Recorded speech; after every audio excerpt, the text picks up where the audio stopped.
flat from the fire, turn it. Voila! Wow! Today we're going to be reviewing Vincenzo's plate making a Tortilla Española, or a Spanish omelette. This is a very common thing that you will see when you visit Spain. I mean, you will literally see this everywhere, at every tapas bar. Welcome to my channel, guys. My name is James. If you haven't seen any of my videos before, I have other recipe videos, not just reaction videos. And if you are returning to watch my videos, then please consider subscribing, share, and like. And of course, if you want to help support the channel, then by all means, check out my Patreon and channel memberships. Now, let's get started with this video. Ready? Ready? Yeah, 3, 2, 1. Hi, and welcome to Vincenzo's plate and friends. the Amigos. The amigos. Today we have a great friend, Juan Carlos. Otherwise, Juan. Juan. Translate. Juan Carlos. From Spain. From Spain. Juan Carlos is a common name here. It's quite common. And what are we doing today? Today we are going to do a typical dish that I'm sure you will know. It's called Tortilla de Patatas or Potato Omelette. It's very popular all around from the south to the north of Spain. It's a classic. It's a classic. You don't go wrong with a classic. Juan is right about this. The Tortilla Española is an extremely common thing to see here from the north to the south. There are many different types of tortillas. Many different types. Not everybody likes, say, onion in there. Some people will like cheese. You can put peppers in them. They're so common that normally when you go over to people's houses, almost always someone will bring a Tortilla Española because it's easy to make. It's much easier than croquetas. And if they don't make it, they'll at least buy one. So let's see what Juan Carlos has to share with us. Let's go. That's ready. So one of the things that we have not to forget is very important, that the pan is not sticky. If the pan is sticky, we are going to ruin the dish because we cannot turn the tortilla. This is a good little tip. Non-stick pans are your friend, especially when making, say, French omelets or even a Spanish omelette. You need something that's non-stick. Of course, you can use a normal pan.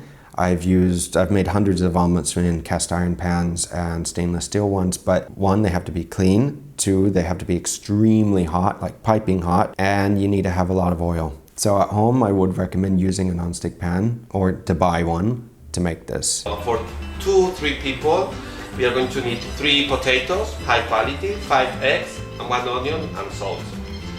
So the first thing that we do is we cut the potatoes. So you cut them first half, and then you do little quarters. And then you start to slide them. Not very thick, not very thin. Because if they are very thin, they are going to fry very quick and they have not consistent. So I think this is the best. You want to cut all the potatoes the same size so they cook at the same time, and you do want to cut them about half a centimeter in size to about a quarter. So a quarter to about half a centimeter is good. If you cut them too thinly, when you cook them, they'll cook faster, but you have to move them in the pan. And when you move them in the pan, you'll crush them. And you don't want that when you're frying in hot oil. If you crush them, they'll absorb more oil and you'll have a very oily tortilla. So it's good to cut them just a little thicker, just a little, so they stay intact when you move them around in the pan. And if they are very thick, they will not cook really well, so they will be rare, and you don't want also to be rare. The thing that you can do also while you are... He's using Italian olive oil to make a Spanish tortilla. I'm joking, yeah? You can use whatever olive oil. It's important though when using olive oil that you use a good olive oil when making a Spanish tortilla. Either olive oil from Spain, Italy, or Greece. And there are olive oil producers from many other countries, but Spain, or I should say actually Andalusia in the south of Spain, is the largest producer of olive oil in the world. If you have Italian though, it's fine. In the potato is put the oil in the pan and in the fire, but very low. As I told you before, you don't want that it's very warm, very hot, sorry, because it has to be very slow. You have to poach the potato, not deep fry them. Is it extra virgin olive oil? Extra virgin olive oil. He's right about this. And at this stage, I would start adding the ingredients as well so they come up to temp. You don't want to fry them immediately as you put them in the oil. Confit is another method though. Confit will take like literally an hour or more to cook something. This is cooking without bringing it up to the boiling point. Basically, you do want to bring this up to a light simmer. Well, if you know olive oil, you know when it's extra virgin that is this depth of the taste and it's very interesting. So you really want high quality products. My last trip to Italy, we went to Naples and I had a pizza margherita from some of the best pizzerias in the world. And I'll tell you what, the quality of the ingredients that you use will either make or break the dish. Okay, now I'm going to put some salt. Once you cut all the potatoes are cut, the oil is warming up, so we put the salt on the potatoes. We are going just to fry or poach the potatoes. Very slow again, slow flame, slow fire, not very strong. So. How long do you cook it for? It has to be between 15 to 20 minutes. Yeah, whenever making this at home, just keep in mind to give yourself at least about 45 minutes or a little more if making it from scratch like this. Of course, you can use baked potatoes, or some people even microwave the potatoes so as not to use as much oil when making this. But if you're making this more the traditional way like this, give yourself a little bit of time. Okay, so now we are going to slice the onions, so we peel them, cut them. Now this is just a personal critique. He's doing very good. You know, he's showing you the correct steps, but when I add onions to my Spanish tortilla, I like to caramelize the onions, so I add them first to the oil, because to caramelize the onions would take a lot longer than cooking just the potatoes. But again, this is a personal preference. Not everyone likes onions, but I like to add them a little bit caramelized because it adds a little bit of a sweetness to the tortilla. Then again, everyone's different. I love brown onions. Onions is very good and very healthy for you. And we use them a lot in Spain. I guess in Italy also you use it. Yeah, we do use a lot of onions here in Spain. We also use a lot of garlic, a lot of olive oil, and a lot of paprika. So now the potato is poaching, slow, and we are going to add the onions. Some people, they like to do the onions separately. Some people, they prefer to do it together. For me, I prefer together because it really takes the taste of make the potato take the taste of the onion. If you have that much product and there's still not enough oil, it will cook down the potatoes and the onions. But if you need to, you can add a little more oil just so everything cooks, because otherwise you're going to have to move it in the pan as it's cooking. And the more you move it, the more you can crush the potatoes. So the potatoes and the onions, just cook it for around 20 minutes. It depends on the quantity, also a little bit. But yes, 20 minutes, you see the onions start to be soft and the potatoes also, they are soft, like poached, like if they were boiling. And that's it. I think 10 minutes and we can mix it. And then we have to cook the tortilla. That is a tricky thing also. Cooking the tortilla is the tricky thing. This is just the prep. That's it. So now the potato is being cooked. As you can see, it's poached and the onions is all ready. So we are going to drain the oil because we don't want that the potato and the onions, they are too oily because that will be too heavy. So careful. For those who don't cook at home, and you don't cook a lot, be very, very, very careful with cooking and using this much hot oil and then pouring it into a colander sitting on top of a pot on the counter. Yeah, even here, some of the oil dripped out of the sides here because the colander is not fully in the pan. I would recommend putting this in the sink because the hot oil is, instead of going on the counter and maybe onto you, it'll just go into the sink and then nobody gets hurt. There's also less cleanup. Step is to wait for the potatoes to get cold. You don't need that it's cold. You leave it just a couple of minutes like this. So now it's time to break the eggs. One is right about this. You don't want to wait until it's cold. Room temp is okay. But what you could do instead of draining all of this is that if you're going to be making, say, a lot of tortillas, you make, say, a massive batch of this and you can save this. This is what we do in the kitchen. You save this in the oil for later. And then whenever you need to make a tortilla, you take out the amount that you need, reheat it so the oil becomes more liquidy, and then you strain it. Otherwise, you're going to have a very oily tortilla. Put some extra salt, a little grab, and mix them really, really well.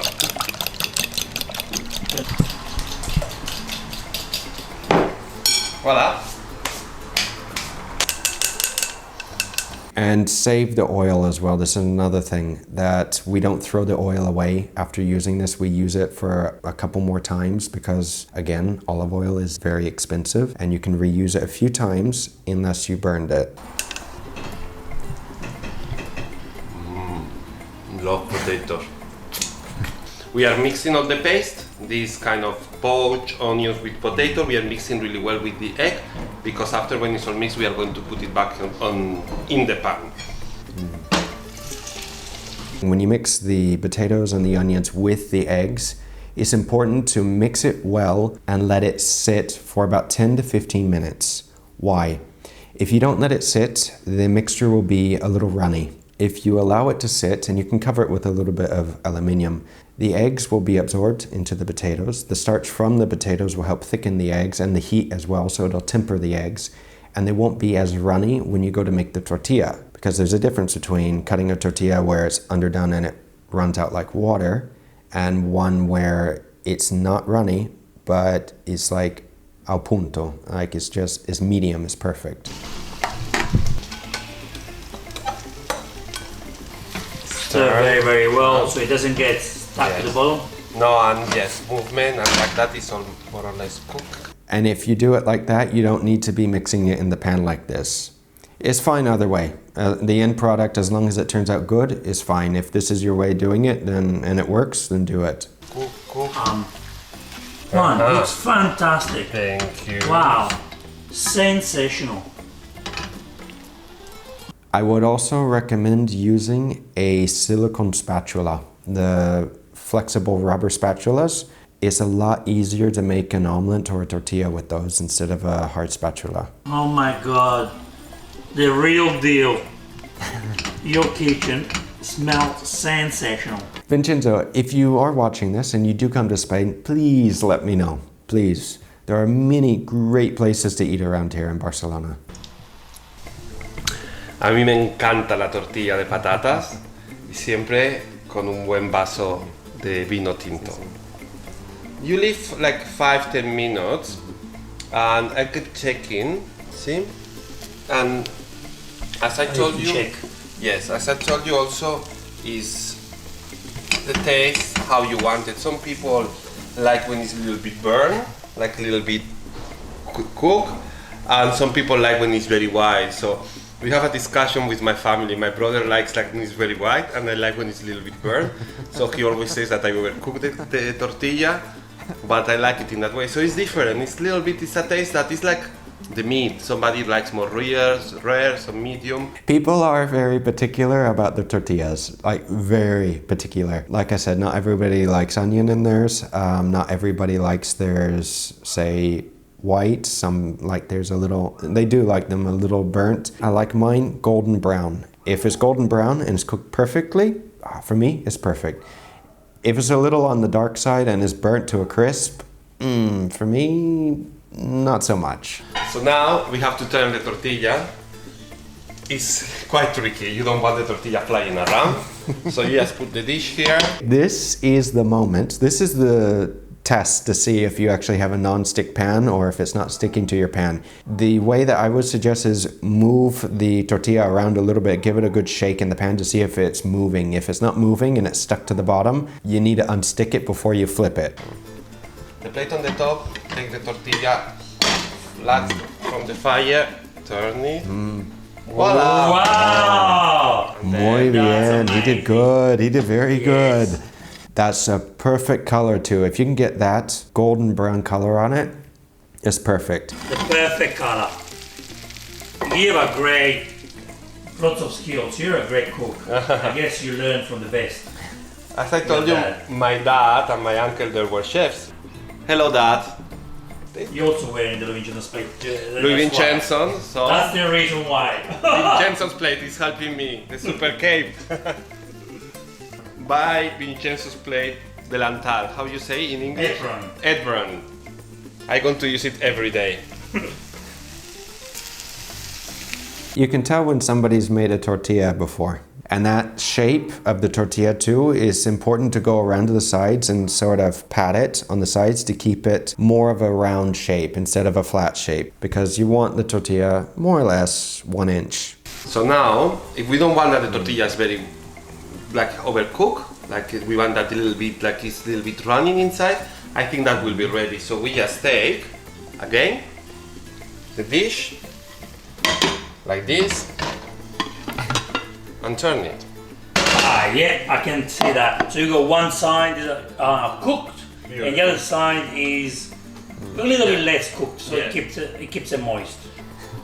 This is the moment of truth. It looks perfect, but, and again, everyone's different. Some people like their tortillas, say, a little underdone, a little runny, and some like theirs well done. Please let me know how you like your Spanish tortillas. Do you like them, you know, with onion, without onion, overdone, or I should say done, or underdone? Let me know. It smells amazing. Can't wait to taste it. Okay. Finally, we can have this Spanish tortilla. I can't wait. Made con tanta pasión, con mucha pasión. Con mucha pasión. I'm a little bit nervous, I don't know. It's like I never cook for a real chef, so. Oh, a real chef. Oh, for our friends there. And for our friends. Who understand a lot about food. I hope it looks very, very nice. It's not running. When you go to a restaurant and you ask for, say, ketchup with the eggs, it's not that common. So if you don't get, say, a sauce with it, just know this. They typically eat the tortilla by itself, or here in Catalonia, they say may add a little bit of pan con tomate, which is bread, and a little bit of tomato. Asking for ketchup sometimes in some places is a bit of a no-no when eating a tortilla. Yes. Can you please, guys, write a comment for Mr. Juan Carlos and say thank you, muchas gracias very much for sharing this family secret with us. And of course, put a like in the video and subscribe to Vincenzo's Plate. So let's try. Let's try.